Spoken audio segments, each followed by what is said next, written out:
እንኳን ደህና መጣሽ። ደህና ነሽ? እንዴት ነሽ? ሰላም ጤና ይስጥልኝ። እንዴት ተከበራችሁ ቤተሰቦች እንዴት ናችሁ? እኔ ያለው እግዚአብሔር ይመስገን። ቤተሰብ እንግዲህ ዛሬ አብርሽና ሄርሚ በጣም ደስ ብሎኛል በነገራችን ላይ። ምክንያቱም ዋናው የሰው ልጅ ፈጣሪ መያዝ ነው። ሲቀጥል ደግሞ በሰዎች መገፋት ደግሞ ለጥሩ ነገር ነው ብላችሁ ነው ማሰብ ያለባችሁ።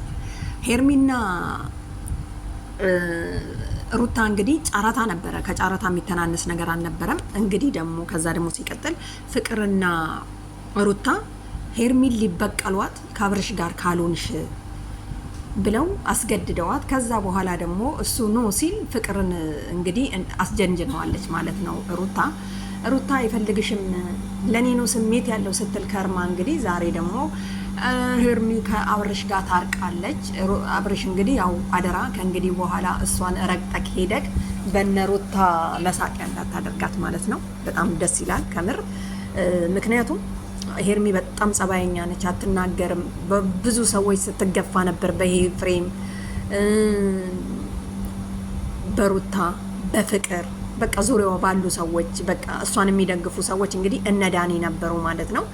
አብርሽና ሩታ እንግዲህ ገበናችንን የውስጥ ገበናችንን በአደባባይ አንናገርም፣ እኔና አብርሽ በስልክ ነው የጨረስነው ማንም ሰው ሳይሰማ የተባባልነውን ብለን ተንበርክኮ ይቅርታም ጠይቆኝ ብላለች። እንግዲህ ስለዚህ ደስታችንን ደግሞ በሚዲያ ለመግለጽ መተናል፣ ብዙ ነገሮች በጓሮ አውርተናል ብላ በደስታ ተንፈናድቃ ነው የሚባለው። እንደዛ ሆና ሄርሚ መታለች ማለት ነው። ዛሬ እሷ ብቻ አይደለችም፣ አብርሃም ራሱ እንግዲህ እኔ የምፈልገው መሳቅ ህይወቴ እንዲፈነዳደቅ ነው ብሎ ከፍቅር ጋር ፏሴል ነበር ማለት ነው። ቤተሰብ እንግዲህ የምልላችሁ ፈልጌ ነው። ሄርሚ በጣም ደስ ብሎኛል። እንኳን ረዳሽ፣ የዋህነትሽ ነው። ምክንያቱም አሁን እንግዲህ ያው ፍቅር ስለ ፍቅር ታውቂያለሽ፣ ስለ ፍቅር ስለ ጓደኛሽ ፍቅር ሳይሆን ስለ ዋነኛው ፍቅር ማለት ነው። እና ገነሽ ምና አብርሽ እንግዲህ እሱን ተረድቶ በሱ ሰበብ እነሱ ሊበቀሉሽ ጓደኛ ሆነው ስለመጡ ተረድቶ አሁን እንግዲህ ተረክቦሻል ማለት ነው። ምክንያቱም ብዙ ታውቂያለሽ፣ እህቱ ነች።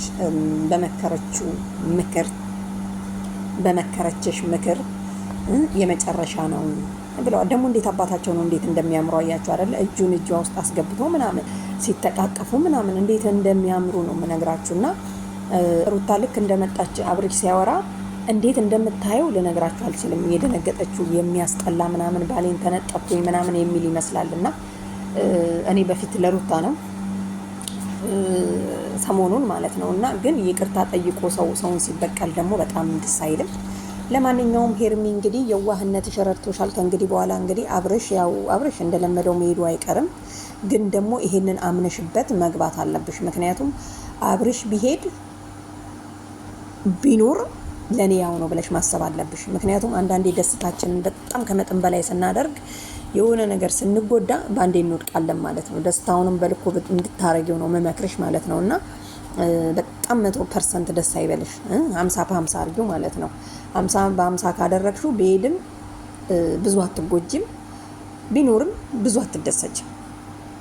ለምን እየተጠራጠርሽ ከምትኖሪ ማለት ነው። እንግዲህ ሩታ እሱ አይወድሽም የሚወደኝ እኔን ነው በየሄደበት ለሰዎች ደውሎ እንኳን ሲያወራ ሩታ ስለኔ ነው የሚያወራው ብላ ነበረ ከዚህም በፊትና አብርሽ እንግዲህ ወደ አንቺ ተመልሶ መጥቷል። ፍቅርም እንግዲህ አንቺ አሰሚም መከርነሽ ሴት ነሽ ብለን ረዳንሽ ለአንቺ ለማገዝ ነው ምናምን ላልሽው ፍቅር ተይው፣ ከሩታ ጋር ተማክረሽ ሄርሜላ ልትበቀይ ነበር፣ አልተሳካልሽም።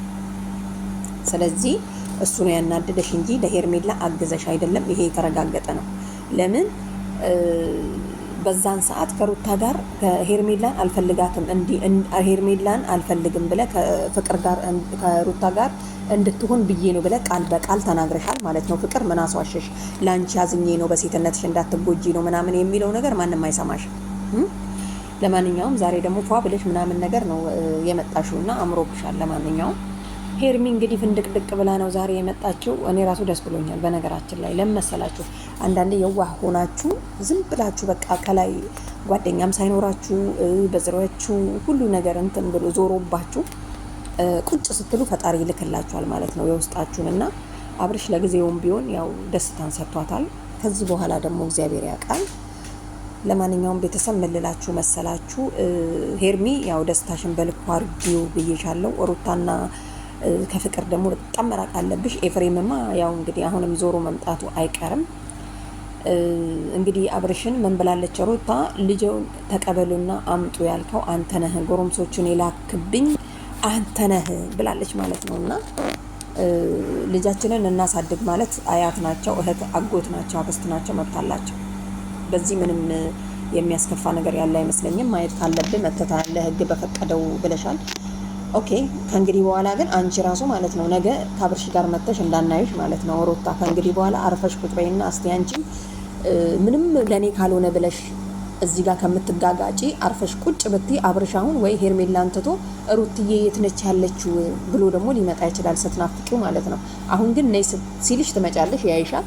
ሂጂ ሲልሽ ትሄጃለሽ፣ ነይ ሲልሽ ትሄጃለሽ። ስለዚህ ወደድክም ጠላህም የኔ ነክ ቤትም ይሁን ብለሽው ነበር አብርሽንና ለዛሬ እንግዲህ አልተሳካላችሁም። ለማንኛውም እንኳን ደስ አለሽ ሄርሜ ማለት ነው። ምኞትሽ ስለተሳካ ደስ ብሎሽ ስላየን ማለት ነውና አብርሽ አደራ